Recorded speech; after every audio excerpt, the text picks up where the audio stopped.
I'm heartbroken and I don't even know what to say to my children and my coworkers because there was a culture within an agency in the United States of America that would allow this kind of event to occur. Some of you are thinking, it sure must be rough to be in law enforcement right now. And, I get a lot of calls from people I've met throughout my career that are retired. They call and text and they're saying, man, sure worried about you right now. Are you okay? And just expressing concern and dismay for the recent events. And from their perspective, they're saying, I'm glad I'm out of the profession, and they're worried about us. And they offer, support and prayers and all that kind of thing. To be straightforward and honest, it is a challenging time. It's a challenging time for all of us. There's a lot of uncertainty with the future of law enforcement and the public trust that's been damaged by the actions of a very, very few far, far away from us. Nonetheless, those actions reflect on all of us in some form or fashion. All that being said, though, I'm thankful that I find myself in a leadership position during this time. It's abundantly clear to me that we as a profession need to enact meaningful change in how we do our business. We work for the people and we serve the people, and we have to adjust our profession to meet the expectations of the people that we serve. And because of that, I'm thankful that I'm fortunate enough to be in a position to lead my agency and to influence other law enforcement agencies in this time of change. I don't think this involves as much training as it does leadership. I often say to my staff that everyone's solution to every police problem is training. We all innately know what happened in Minneapolis was wrong on every level.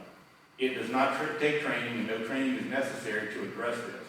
Rather, we need to ask ourselves about the culture that we have witnessed in some of the larger city police departments. And have we done enough, and are we doing enough to be on guard that our own culture is not somehow degrading or allowing disparate treatment to occur? Are we training our police officers on what is morally the right choice about when to use force, and not just on what is legally justified or not?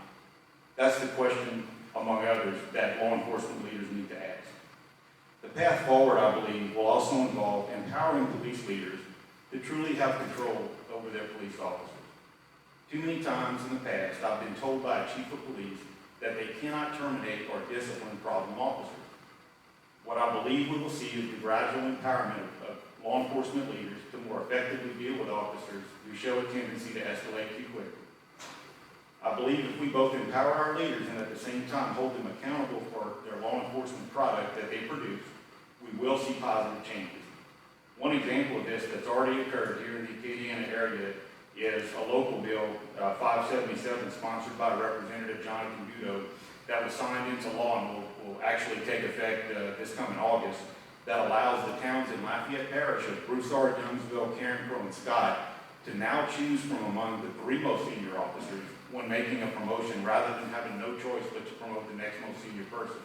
That may not seem like a big deal to those of us who aren't in law enforcement, but promoting on merit and being able to look at someone's record can allow a law enforcement leader, a chief of police, for example, to make positive changes in his agency. It is my hope that similar changes will come to all police departments in our parish soon.